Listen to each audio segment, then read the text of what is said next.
Hello folks and welcome back to your own channel Infinity Mariner, which provides you practical knowledge on board. So today we are going to discuss about one of the navigational checklist which is complied on the daily basis, that is daily test and checks. And the checklist number you can see on the right top corner, that is nav 003.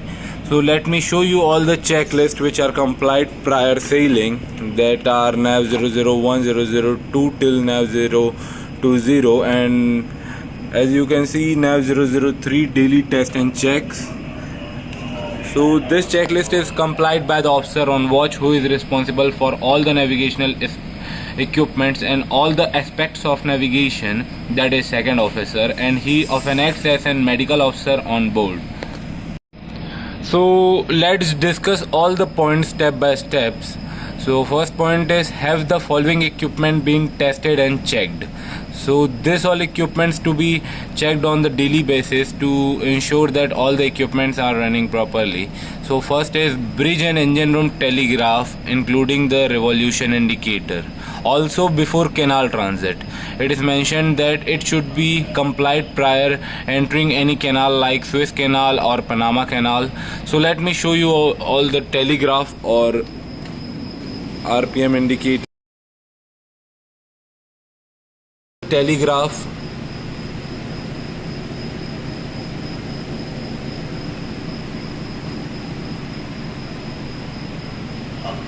and this one is the RPM indicator, which indicates the RPM of the ship. So this both are to be checked and verified that these are running properly prior sailing. So the second point is bridge telephone, and third point is bridge watchkeeping radio telephone receiver, VHF radio receiver, and Navtex.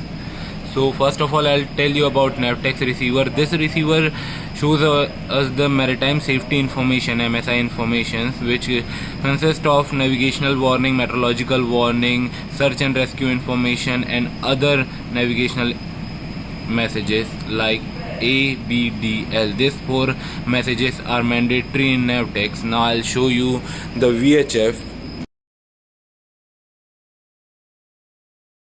This is our VHF receiver. So the officer on watch should keep a lookout on VHF, and he should carry out the daily test on a VHF to ensure that this equipment is running properly, and he should also maintain a log.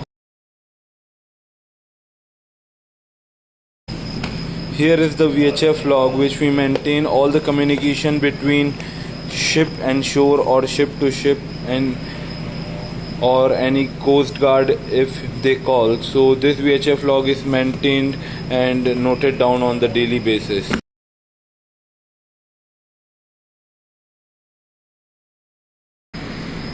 And after that, here is the bridge telephone, as mentioned in the point number 2. So this must be checked for the internal communication between the two departments like engine or deck, and it should be tested like they are working properly or not. And here is the telephone directory of all the ship. There are two kind of a telephone. First one is automatic telephone, and second one is sound power telephone. This one is a sound power telephone, and this one is an automatic telephone.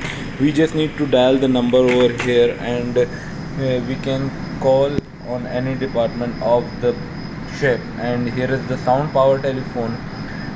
For the specific area, there are 12 areas, so we can call from the sound power telephone. So this to be tested for on the daily basis. Then the fourth point is clock and chronometer. So the chronometer is to be synchronized. I'll show you the chronometer. It is right over here. The marine chronometer.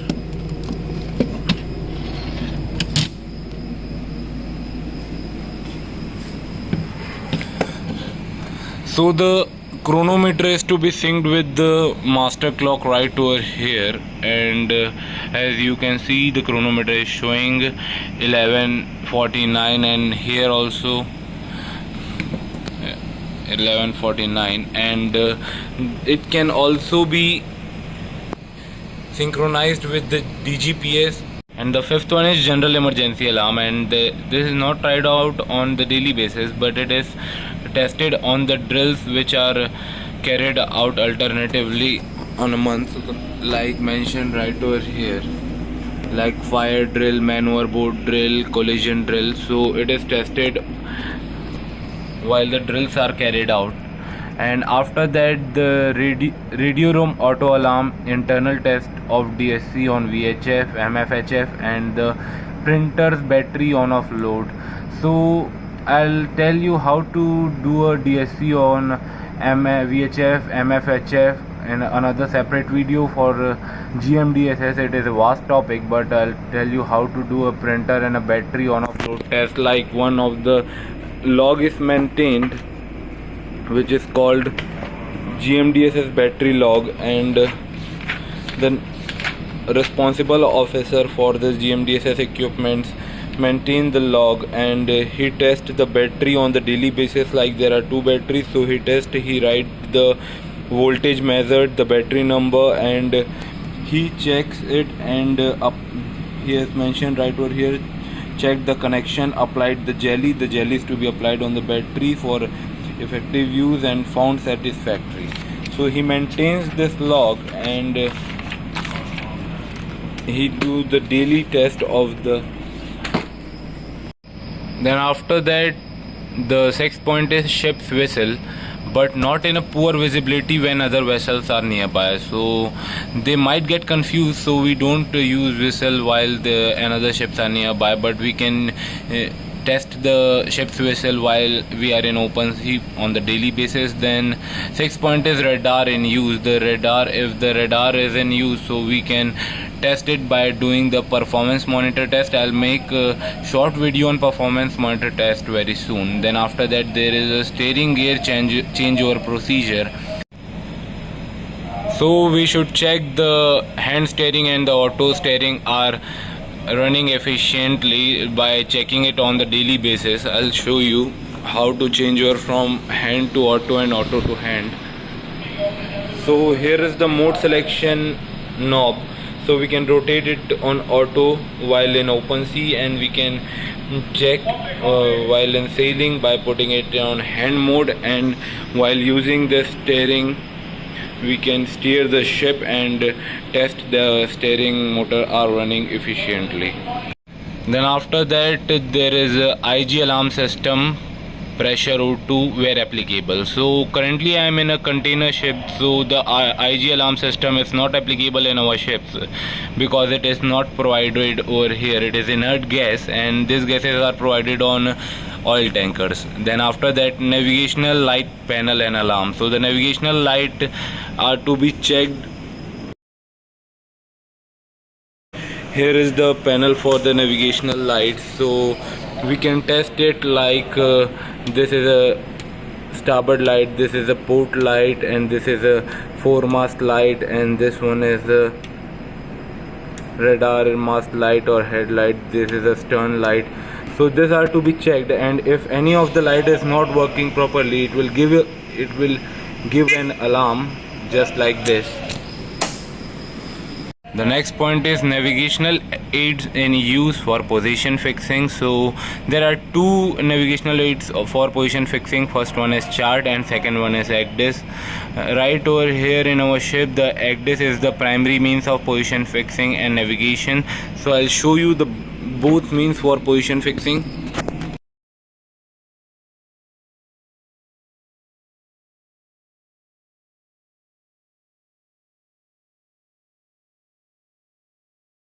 Right over here, PFI, position fixing interval, that is less than 30 minutes. So we need to plot our position over here, and we can make a position fix by virtual radar and GPS.